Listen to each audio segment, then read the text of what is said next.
Hi guys! Welcome back to my channel, and for today's video, magluluto naman tayo ng peanut brittle with sesame seed. At syempre, ito yung una natin gagawin. Meron ako ditong peanuts. Syempre, ang ginawa ko guys, huhugasan ko ng maigi kasi yung mani kasi na nabibili sa palengke. Anyway, kahit saan naman nabibili, mas maganda pa rin talaga na huhugasan mo, lalo na kung hilaw yung mani, 'di ba? So, hugasan mo ng maigi kasi syempre marami yung pinagdaanan bago nabalatan.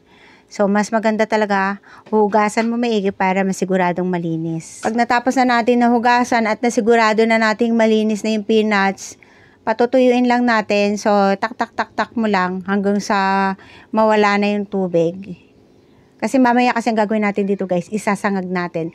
So, anyway, eto na yung mga kailangan natin. Meron tayong salt, butter, tapos brown sugar, and then sesame seed at saka yung peanuts. Tapos i-grease natin yung pan na paglalagyan natin later on. So dito na tayo. Inuna ko tong sesame seed. Ang apoy natin dito medium heat lang, no? Yung sakto lang. Tapos syempre, wag mong hahayaan, wag mong iiwanan.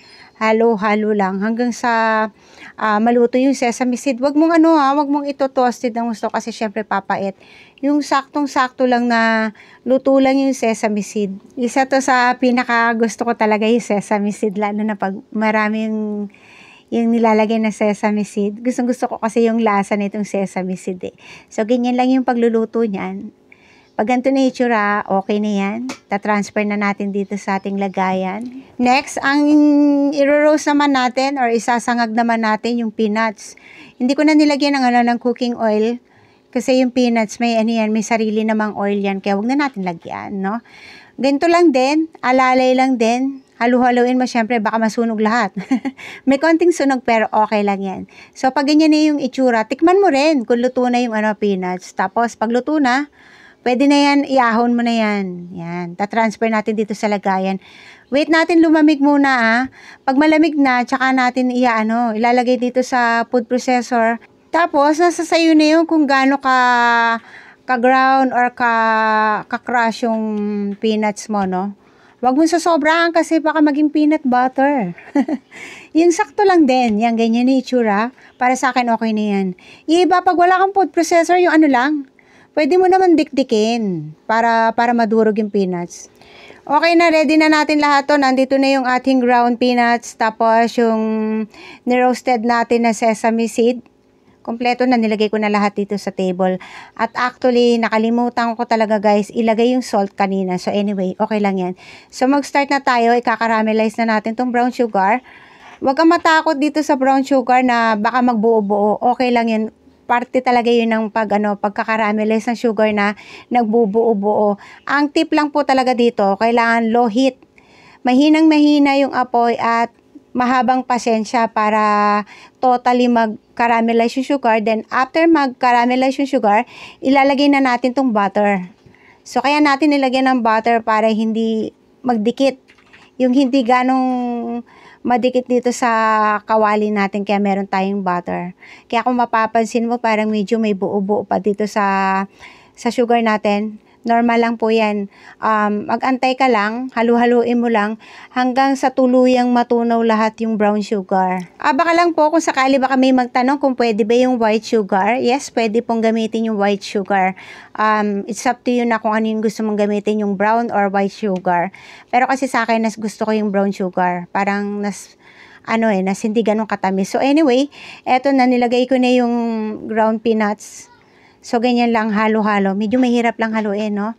Pagkatapos, lalagay na natin yung kahalati ng sesame seed.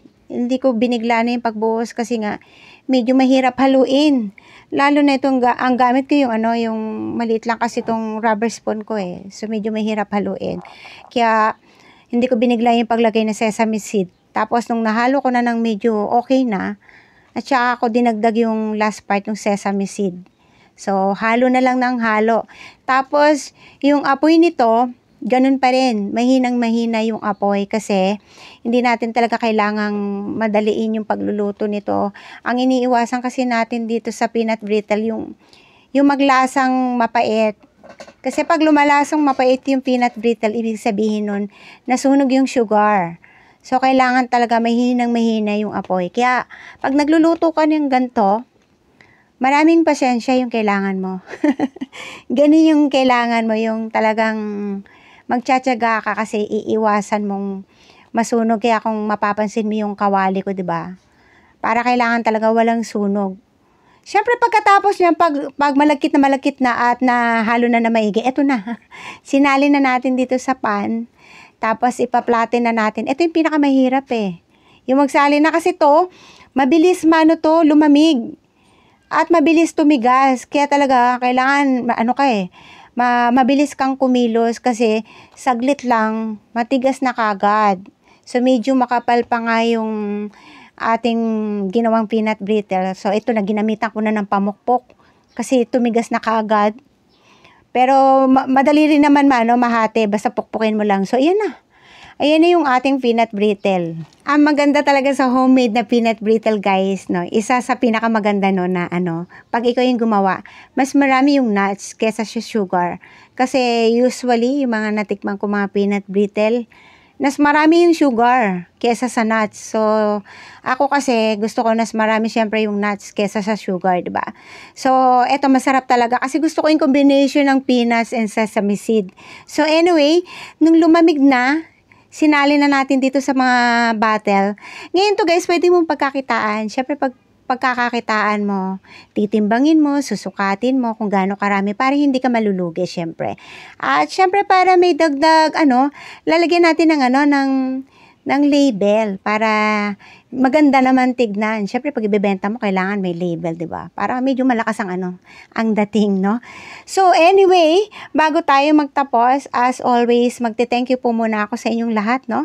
Maraming salamat po sa matyagaan yung panonood sa aking channel. At syempre kung bago ka sa channel ko, baka naman po, please don't forget to like and subscribe, and of course, don't forget to click the notification bell for new updates. Yan. Ito na yung ating peanut brittle with sesame seed. I-try nyo na, promise guys, masarap talaga. So, ito na yung ating mga nagawa. Meron pang gagawin na iba. So, syempre, patitikin po ito. I-share ko naman to sa iba, sa friends. Tapos, dadalhin ng eldest son ko sa office. So, marami namang makakatikim sa aking peanut brittle with sesame seed. Kaya, kung gusto nyo matikman, syempre, i-try nyo nang gawin. Promise, masarap po talaga. Garantisadong masarap talaga. So, there you go, guys. I hope nag-enjoy kayo sa aking video for today. At sana po, abangan nyo pa po ako sa mga videos na i-share ko sa inyo. Thank you for watching. Diyos mabalos. God bless everyone. See you on my next videos. Bye-bye!